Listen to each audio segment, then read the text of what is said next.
بسم اللہ الرحمن الرحیم۔ الوہابو، نہایت عطا کرنے والا یا بے حد بخشش کرنے والا۔ قرآن مجید میں الوہابو، قرآن میں اللہ تعالیٰ نے اپنی اس صفت کا ذکر ان الفاظ میں فرمایا۔ سورہ آل عمران کی آیت کا ترجمہ: اے ہمارے رب، ہمارے دلوں کو ہدایت دینے کے بعد ٹیڑھا نہ کر اور ہمیں اپنے پاس سے رحمت عطا فرما، بے شک تو ہی بہت عطا کرنے والا ہے۔ سورہ صاد کی آیت کا ترجمہ ہے: کیا ان کے پاس تمہارے رب کی رحمت کے خزانے ہیں جو زبردست اور بہت عطا کرنے والا ہے۔ اس کے علاوہ سورہ انبیاء کی آیت کا ترجمہ ہے: اور ہم نے اسے اسحاق عطا کیا اور مزید یعقوب بھی بخشا اور سب کو صالح بنایا۔ آئیے تفسیر جانتے ہیں۔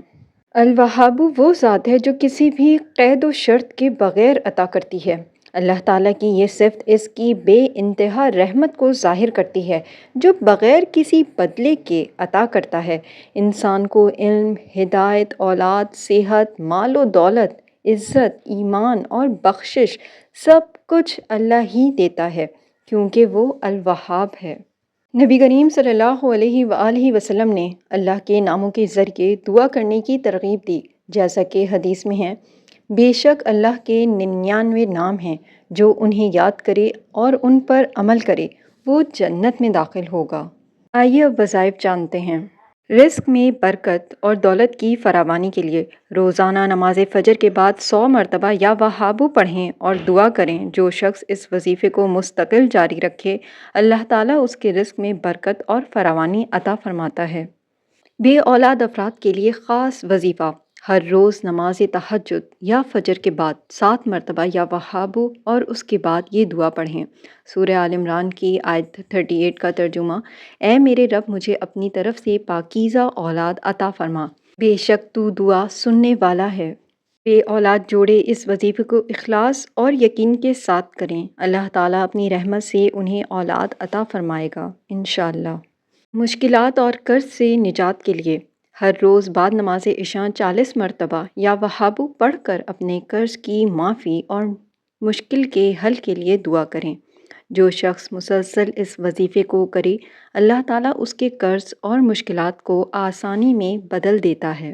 دل کی سختی ختم کرنے اور ہدایت کے لیے روزانہ 11 مرتبہ درود شریف کے ساتھ یا وہابو 300 مرتبہ پڑھیں اور دعا کریں کہ اللہ تعالیٰ دل کو نرم اور ہدایت نصیب کرے۔ اگر کسی کا دل سخت ہو گیا ہو، نیکی کی طرف مائل نہ ہوتا ہو یا توبہ میں رکاوٹ ہو تو یہ وظیفہ بہت مؤثر ہے۔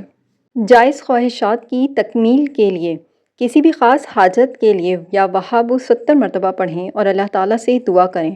جو شخص اس وظیفے کو مکمل یقین کے ساتھ کرے، اللہ تعالیٰ اس کی جائز حاجات کو پورا فرما دے گا۔ ذاتی مکان کے حصول کے لیے جس شخص کا ذاتی مکان نہ ہو، وہ اس اسم یا وہابو کو روزانہ کثرت سے پڑھتا رہے، انشاءاللہ اسے ذاتی مکان مل جائے گا۔ الوہابو اللہ تعالیٰ کی ایک عظیم صفت ہے جو اس کی بے پایاں عطا اور سخاوت کو ظاہر کرتی ہے۔ جو بھی اس نام کو اخلاص اور یقین کے ساتھ ورد کرتا ہے، اللہ تعالیٰ اس کی دعائیں قبول فرماتا ہے۔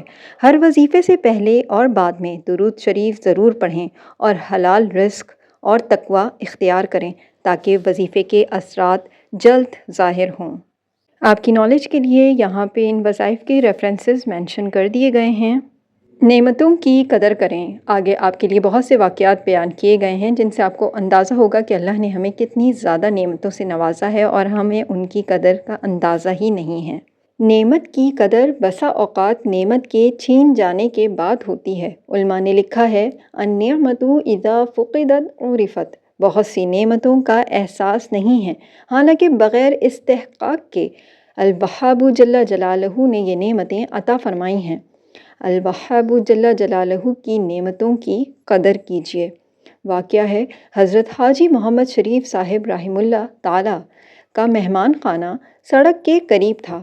آپ فرماتے ہیں: یہاں سڑک سے کسی ریڑھی والے یا جھاڑو والے کو گزرتے دیکھتا ہوں تو اپنے آپ کو مخاطب کر کے کہتا ہوں کہ یہ بھی تو ممکن تھا کہ یہ ریڑھی یا جھاڑو تیرے ہاتھ میں ہوتا اور یہ تیری جگہ بیٹھا ہوتا تو تو کیا کر سکتا تھا؟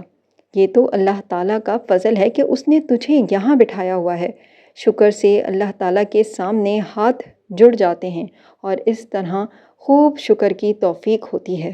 ایک اور واقعہ، حضرت حاجی محمد شریف صاحب رحمہ اللہ تعالیٰ کے داماد تھے، ان کی ریڑھ کی ہڈی ٹوٹ گئی اور جسم کا نچلا حصہ مفلوج ہو گیا۔ حضرت والا کو کبھی چیونٹی کاٹتی تو کہتے بڑی خوشی ہوتی ہے کہ الحمدللہ اس میں حس ہے۔ ایک اور واقعہ ہے کہ ایک مرتبہ حضرت مولانا مسیح اللہ صاحب رحمہ اللہ تعالیٰ کی خدمت میں حاضری ہوئی۔ ایک گریجویٹ صاحب حضرت کے پاس لائے گئے جن کا دماغ درست نہیں تھا۔ انہوں نے کچھ ایسی حرکتیں شروع کر دیں جس کی وجہ سے حضرت کی طبیعت پر گرانی ہوئی۔ اس کے متعلقین اس کو واپس لے گئے۔ پھر حضرت انتہائی مؤثر انداز سے بار بار یہ فرما رہے تھے، دیکھا، دماغ کا صحیح ہونا بہت بڑی نعمت ہے۔ آدمی جتنا بھی معزز ہو، اگر دماغ کا معمولی پیچ بھی ڈھیلا ہو جائے تو ساری عزت جاتی رہتی ہے، یہاں تک کہ پاگل خانے بھجوا دیا جاتا ہے۔ واقعی دماغ کا صحیح ہونا بہت بڑی نعمت ہے۔ ایک دفعہ نشتر ہسپتال میں ایک مریض کو دیکھا۔ اس کے دونوں پاؤں کے ساتھ وزن باندھا ہوا تھا جس سے وہ بالکل حرکت نہیں کر سکتا تھا۔ جب ایک پاؤں کو کھولا گیا تو بہت خوش ہوا جیسے عید کا دن ہو، حالانکہ اس سے اب وہ صرف معمولی حرکت کر سکتا تھا، لیکن اس پر بھی اس کی خوشی کی انتہا نہ تھی۔ ایک اور دفعہ ہمارے ایک بزرگ ہیں، ایک مرتبہ ان کا بچہ گم ہو گیا۔ ایک صاحب نے پوچھا کہ جناب بچہ مل گیا ہے؟ فرمایا جی ہاں مل گیا ہے، اور پھر فرمایا بھائی اب معلوم ہوا کہ بچے کا گم نہ ہونا بھی کتنی بڑی نعمت ہے۔ اسی طرح ایک اور واقعہ ہے کہ ایک بزرگ نے بادشاہ سے پوچھا، اگر تمہیں پیاس لگی ہوئی ہو اور پانی نہ ملے تو کیا کرو گے؟ بادشاہ نے کہا آدھی بادشاہی دے دوں گا۔ بزرگ نے پھر پوچھا، اگر پیشاب نہ آئے تو پھر کیا کرو گے؟ اس نے کہا آدھی بادشاہی دے دوں گا۔ تو بزرگ نے فرمایا تمہاری بادشاہی کی صرف یہی قیمت ہے۔ اللہ تعالیٰ نے ہمیں بے شمار نعمتیں عطا کی ہیں جن میں ایمان، صحت، رزق، علم، اولاد اور امن جیسی نعمتیں شامل ہیں۔ قرآن و حدیث میں واضح طور پر ان نعمتوں کی قدر کرنے، شکر ادا کرنے اور ناشکری سے بچنے کی تلقین کی گئی ہے۔ قرآن میں نعمتوں کی قدر کا ذکر۔ سورہ نحل میں اللہ تعالیٰ فرماتے ہیں، اور اگر تم اللہ کی نعمتوں کو شمار کرنا چاہو تو انہیں شمار نہیں کر سکتے، بے شک اللہ بخشنے والا مہربان ہے۔ اللہ کی نعمتیں بے شمار ہیں، ان کی مکمل گنتی کرنا ممکن نہیں، اس لیے ان کی قدر کرنا چاہیے۔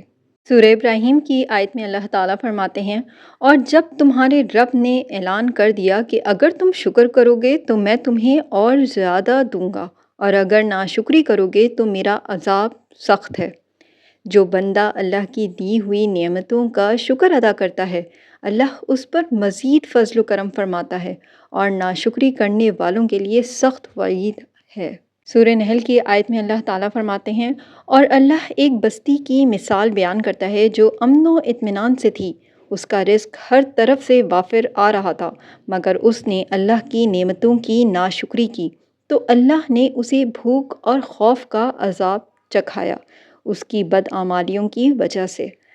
وضاحت یہ ہے کہ اگر کوئی قوم اللہ کی دی ہوئی نعمتوں کی قدر نہ کرے تو وہ زوال اور مشکلات میں مبتلا ہو جاتی ہے۔ آئیے جانتے ہیں کہ احادیث میں نعمتوں کی قدر کا بیان کیا ہے۔ نبی کریم صلی اللہ علیہ وآلہ وسلم نے فرمایا، دو نعمتیں ایسی ہیں جن میں اکثر لوگ دھوکہ کھاتے ہیں، صحت اور فارغ وقت۔ صحت اور وقت ایسی نعمتیں ہیں جنہیں انسان اکثر ضائع کر دیتا ہے، حالانکہ ان کی قدر کرنی چاہیے۔